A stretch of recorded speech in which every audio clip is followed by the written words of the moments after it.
Sa tagumpay man o sa mga malulungkot na pangyayari sa kasaysayan, hatid po namin ang maiinit na balita. Ito ang baliktanaw sa mga pangyayari at personalidad na ibinalita at sinundan ng Balitang Hali saan man sa mundo.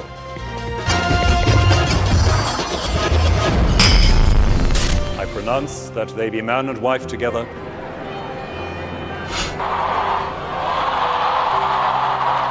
Natanaw din nila ang unang public kiss ng royal newlyweds.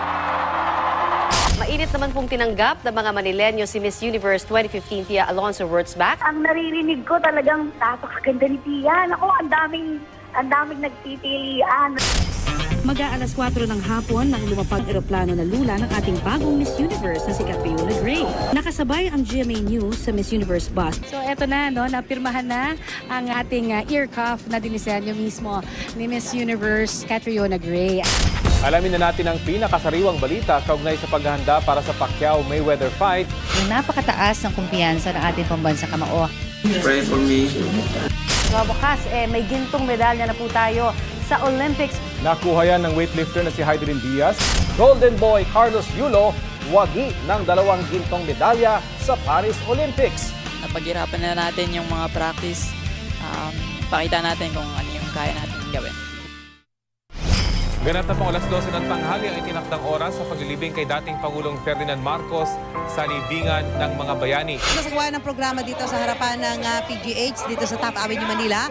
Ito mga grupong tutol dito sa paglilibing. I am confirming that our brother Benigno Noynoy S. Aquino III died peacefully in his sleep. We will bury him beside our parents in Manila Memorial. Pumanaw sa edad na 74 ang ika-12 Pangulo ng Pilipinas na si Fidel Valdez Ramos. Comedy King Dolphy, pumanaw na sa edad na 83. Sabi niya bigla, kahit na kami may problema pagpasok, paglabas namin, tawanan kami ng tawanan. Ang pamamaalam sa nag-iisang master showman. Mga kapuso, dumating na nga po dito sa Loyola Memorial sa Marikina ang karon kung saan nakalagay naman po ang labi ni Kuya Germs. Papa, salamat dahil sa iyo natuto ako unahin ang iba bago ang sarili. Kung lahat ng tao ay tulad ni Kuya Germs, siguro ibang-iba ang mundo ng show business.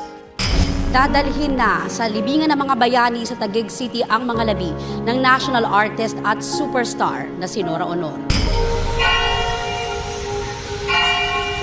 Ang latest na sitwasyon sa Vatican City matapos ang pagpanaw ni Pope Francis.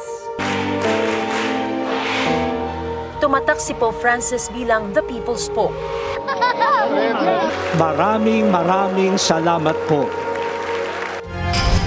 Eto na at naghihiyawan na ngayon dahil lumabas na ang puting usok sa chimney ng Sistine Chapel. May bagong santo papa na ang simbahang Katolika. Si Cardinal Robert Francis Prevost mula sa USA na pinili ang papal name na Pope Leo XIV. Kami ay inyong mga kasalo dito sa Balitang Hali.